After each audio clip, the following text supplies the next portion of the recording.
وإذا سمعوا ما أنزل إلى الرسول ترى أعينهم تفيض من الدمع مما عرفوا من الحق يقولون ربنا آمنا فاكتبنا مع الشاهدين.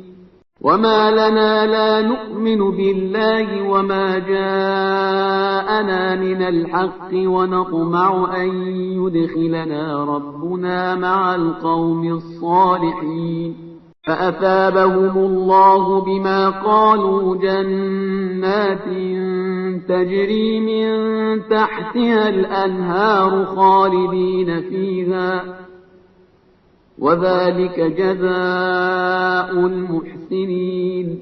والذين كفروا وكذبوا بآياتنا أولئك أصحاب الجحيم.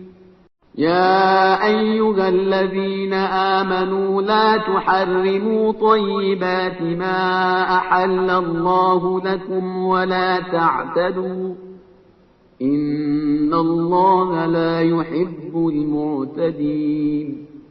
وكلوا مما رزقكم الله حلالا طيبا واتقوا الله الذي أنتم به مؤمنون. لا يؤاخذكم الله باللغو في أيمانكم ولكن يؤاخذكم بما عقدتم الأيمان فكفارته إطعام 10 مساكين من أوسط ما تطعمون أهليكم أو كسوتهم أو تحرير رقبة